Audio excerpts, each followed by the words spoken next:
आज हम लोग कौन सा क्वेश्चन करेंगे? आज हम लोग इलेक्ट्रोकेमिस्ट्री का question explain the term electrode potential ये अच्छी तरह से प्रिपेयर कर लेंगे कि ये अगर क्वेश्चन एग्जाम में आता है इन एचएससी बोर्ड 2021 तो किस तरह से लिखना है कि आप लोगों के मार्क्स कहीं कट नहीं होने चाहिए। और उसके साथ साथ मैं आप लोगों को एक्सप्लेन भी करूंगी इसका आंसर। ठीक है, तो फिर से देखो क्वेश्चन क्या है, explain the term electrode potential. उसके साथ साथ एक दूसरे टाइप का भी क्वेश्चन आप लोगों को पूछ सकते हैं, define the terms oxidation potential, reduction potential, cell potential और electromotive force that is EMF.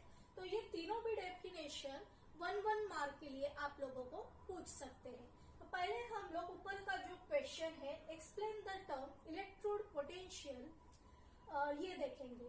तो नेचुरली पहले आप लोगों को कुछ पॉइंट्स लिखने होंगे जो ये एक्सप्लेन करते हो इलेक्ट्रोड पोटेंशियल के बारे में। जैसे इलेक्ट्रोड पोटेंशियल का मेन जो ओरिजिन है, जैसे हम लोगों ने डैनियल सेल और गैल्वेनिक सेल देखी थी।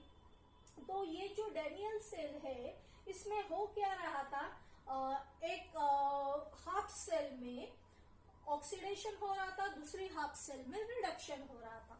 और जो फर्स्ट हाफ सेल है, ठीक है, उसमें जो ऑक्सीडेशन हो रहा था, जैसे Zn से क्या मिल रहा था, Zn2 प्लस 2 इलेक्ट्रॉन। ठीक है, तो शुरुआत में आप लोग ये एक्सप्लेन करोगे कि as we saw in the Daniell cell 2 half cells are there and in each half cell the metal strip is deep into the solution। जैसे यहाँ zinc as a anode use किया गया है, जिंक की strip जो है ZnSO4 के solution में डीप की गई है और यहाँ कॉपर की स्ट्रिप CuSO4 के सोल्यूशन में डीप की है। सोल्यूशन कैसा लेना चाहिए, जैसे Zn है तो वो सोल्यूशन का एक आयन जो है वो कॉमन होना चाहिए, means zinc is deep in ZnSO4। तो शुरुआत में ये एक पॉइंट लिखोगे। अभी हम लोगों को इलेक्ट्रोड पोटेंशियल के बारे में डिस्क्राइब करना है, वो जहां से शुरू होता है, मतलब डैनियल सेल में हम लोग स्पेशली इलेक्ट्रोड पोटेंशियल किस तरह से देखेंगे वो आप लोगों को सेकेंड और थर्ड पॉइंट में लिखना होगा। तो आप लोग सेकेंड पॉइंट में क्या लिखोगे कि जैसे जिंक जो है ये सॉल्यूशन में डिप किया है, ZnSO4 के सॉल्यूशन में डिप किया है, लेकिन हम लोग इन जनरल लिखेंगे कि when a metal strip is deep into its solution. तो क्या होता है, यहां से जो है जिंक के आयंस जो है सॉल्यूशन में जा रहे हैं। ठीक है, जिंक से आयंस निकल रहे हैं और Zn+ के आयंस जो है वो सॉल्यूशन में जा रहे हैं और वहां ये जो है इलेक्ट्रॉन जो है ये स्ट्रिप के ऊपर छोड़ दे रहे हैं, यहाँ इलेक्ट्रॉन छोड़ के वो सॉल्यूशन में जा रहे हैं।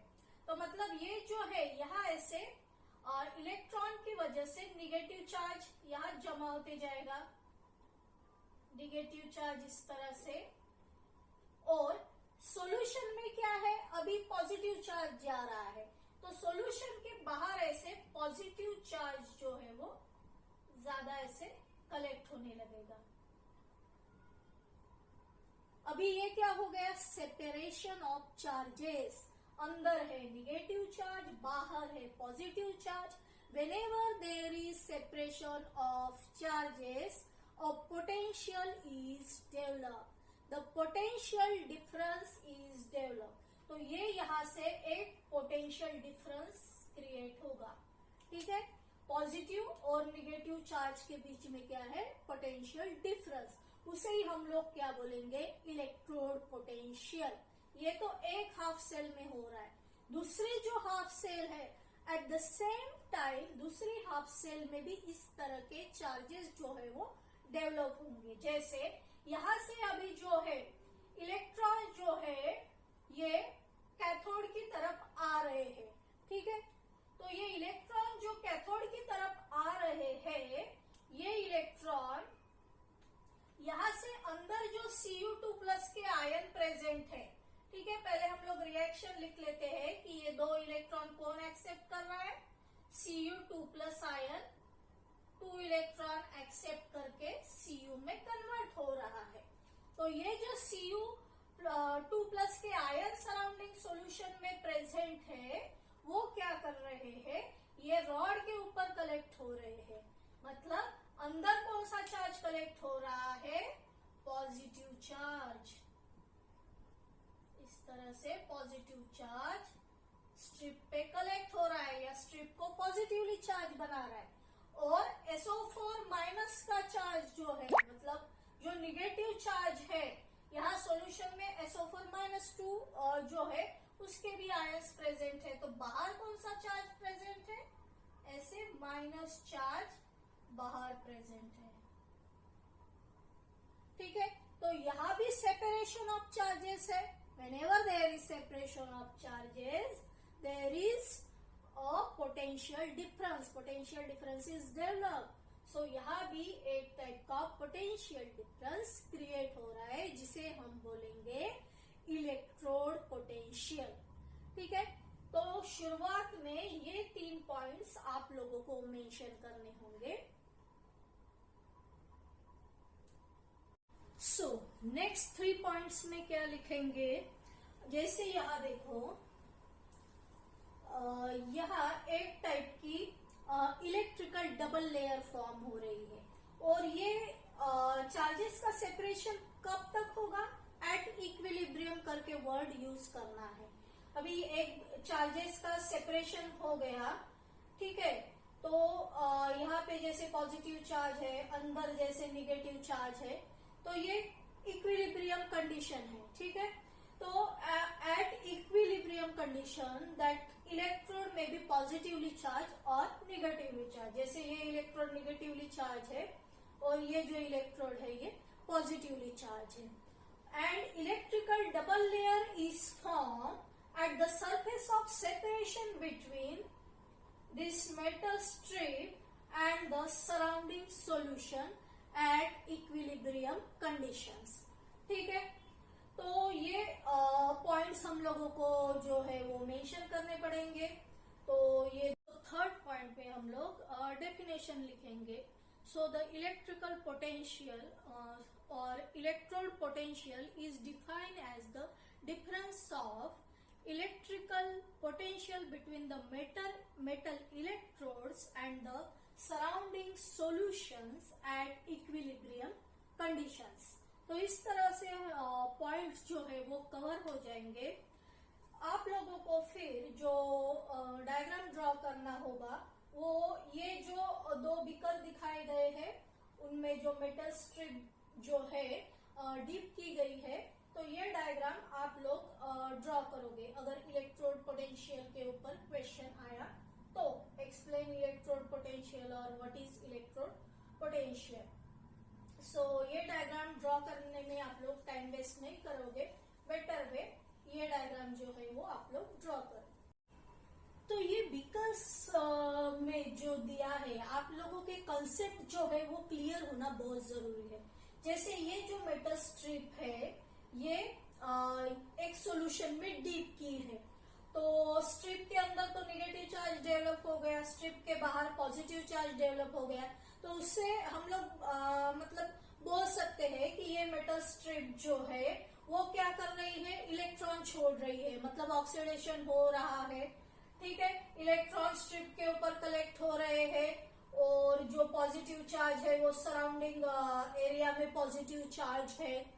तो एक तो ऑक्सीडेशन होता है या एक तो रिडक्शन होता है। रिडक्शन में क्या होता है, अगर वो पर्टिकुलर मेटल जो है उसके ऊपर अगर पॉजिटिव चार्ज कलेक्ट होता है, पॉजिटिव चार्ज कैसे कलेक्ट होगा, उसका सराउंडिंग जो सॉल्यूशन है उसमें से पॉजिटिव आयन जाके उसके ऊपर डिपॉजिट होंगे और सराउंडिंग जो सॉल्यूशन है उसमें नेगेटिव चार्ज डेवलप हो रहा है।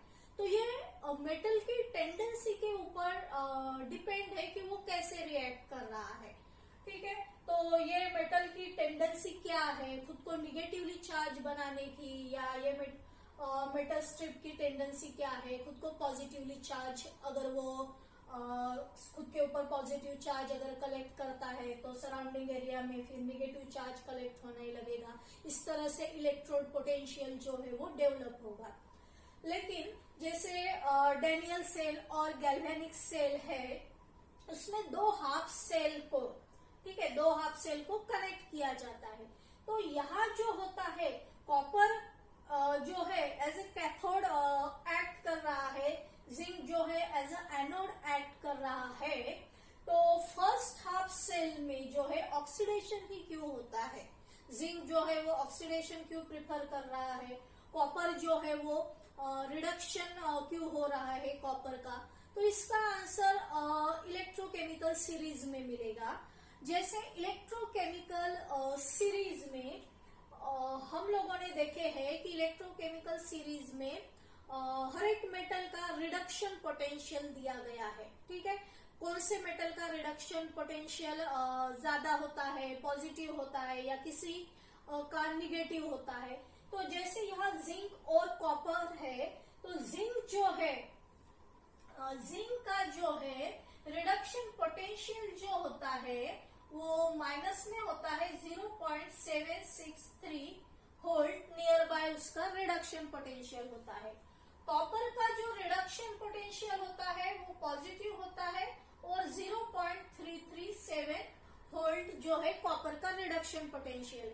तो जिसका रिडक्शन पोटेंशियल ज्यादा रहेगा वो क्या करेगा, नेचुरली उसकी टेंडेंसी रिड्यूस होने की रहेगी। तो कॉपर का एक तो पॉजिटिव में है तो वो क्या करेगा, रिड्यूस होगा। तो दो सेल को कनेक्ट करके, ठीक है, दो इलेक्ट्रोड अगर हम लोगों को फॉर्म करने हैं तो किसको हम एनोड कहेंगे, किसको हम कैथोड कहेंगे। तो अगर हमको मेटल की कौन से मेटल हम लोग यूज कर रहे हैं तो उसके बेसिस पे उनका जो है इलेक्ट्रोड पोटेंशियल हम लोगों को मिल जाएगा इलेक्ट्रोकेमिकल सीरीज से। तो उससे हम डिसाइड कर सकते हैं कि कॉपर का तो इलेक्ट्रोड पोटेंशियल पॉजिटिव होता है, उसकी वैल्यू इतनी होती है तो वो एज अ कैथोड एक्ट करेगा। जिंक का जो है इलेक्ट्रोड पोटेंशियल की वैल्यू हमारे सामने है, निगेटिव में जा रहा है इलेक्ट्रोड पोटेंशियल, सो नेचुरली वो एज अ एनोड एक्ट करेगा। तो ये सब कंसेप्ट आप लोग जब स्टडी करते हो तो माइंड में क्लियर होने चाहिए। तो इतना सब तो लिखना नहीं है हम लोगों को, और जो मैंने शुरू के जो मेन पॉइंट्स बताए थे कि इतने पॉइंट्स आप लोगों को लिखना जरूरी है, प्लस ये डायग्राम आप लोगों को ड्रॉ करनी है। तो आप लोग इस तरह से जो है ये क्वेश्चन का जो है आंसर प्रिपेयर कर सकते हो। तो हम लोगों को ये भी डिफाइन करना है what is oxidation potential, what is reduction potential, what is cell potential और electromotive force that is EMF। तो जैसे यहाँ देखो कि ये मेटल स्ट्रिप ये सॉल्यूशन में डीप की, वैसे ही मेटल स्ट्रिप के ऊपर नेगेटिव चार्ज कलेक्ट हो गया, सराउंडिंग सॉल्यूशन में पॉजिटिव चार्ज आ गया। तो यहाँ क्या हो रहा है, ऑक्सीडेशन। तो इसे बोलेंगे ऑक्सीडेशन पोटेंशियल। जो भी पोटेंशियल डेवलप हो रहा है उसे बोलेंगे ऑक्सीडेशन पोटेंशियल। यहाँ क्या हो रहा है, इस स्ट्रिप के ऊपर पॉजिटिव चार्ज कलेक्ट हो रहा है, सराउंडिंग सॉल्यूशन में नेगेटिव चार्ज है, तो इसे यहाँ जो पोटेंशियल डेवलप हुआ उसे बोलेंगे रिडक्शन पोटेंशियल। लेकिन कौन सा मेटल जो है ऑक्सीडेशन में जाता है या कौन सा जो है खुद को रिड्यूस करना प्रेफर करता है, वो उसकी नेचुरल टेंडेंसी के ऊपर डिपेंड है कि उसे अगर ऑक्सीडाइज होना है तो वो ऑक्सीडाइज होगा, उसे अगर रिड्यूस होना है तो वो रिड्यूस होगा। लेकिन अगर हम लोग वही दो हाफ सेल को ज्वाइन करेंगे, एक हाफ सेल जो है यहाँ जिंक है, यहाँ जो है कॉपर है, तो दोनों में किस पे ऑक्सीडेशन होगा, किस पे रिडक्शन होगा, ये कौन डिसाइड करेगा, that is according to electrochemical series हम लोग डिसाइड कर सकते हैं। जैसे इलेक्ट्रोकेमिकल सीरीज में जो जिंक है, जिंक का रिडक्शन पोटेंशियल जो होता है वो 0.763 वोल्ट होता है, और कॉपर का जो होता है ये माइनस में होता है, जिंक का, कॉपर का जो होता है पॉजिटिव 0.337 वोल्ट होता है। तो नेचुरली कॉपर जो है पॉजिटिवली चार्ज उसका इलेक्ट्रोड पोटेंशियल है, तो उसकी रिड्यूस होने की टेंडेंसी बहुत ज्यादा है। एक तो उसका वैल्यू ही पॉजिटिव में है और जिंक का वैल्यू निगेटिव में है, तो उसकी टेंडेंसी क्या होती है, वो खुद को इजीली रिड्यूस नहीं करना चाहता, वो ऑक्सीडाइज होना चाहता है। तो हम लोग ये वैल्यूज से डिटरमाइन कर सकते हैं कि कौन एज अ एनोड एक्ट करेगा और कौन सा electrode as a cathode act करेगा। तो उस तरह से हम लोग सेटअप कर सकते हैं, जिंक को एज अ एनोड यूज करेंगे, कॉपर को एज अ कैथोड यूज करेंगे। तो ये दो हाफ सेल जब हम लोग ज्वाइन करते हैं तभी ये सब होगा, ठीक है। तो ये हो गया जो है अभी हम लोगों ने देखा कि जैसे ये सेल में भी देख लो कि यहाँ जो है ऑक्सीडेशन पोटेंशियल जो है वो डेवलप हो रहा है, यहाँ जो है रिडक्शन पोटेंशियल जो है वो डेवलप हो रहा है। तो ऑक्सीडेशन पोटेंशियल और रिडक्शन पोटेंशियल आप लोगों को समझ में आ गया होगा कि कहाँ ऑक्सीडेशन पोटेंशियल है, कहाँ रिडक्शन पोटेंशियल है।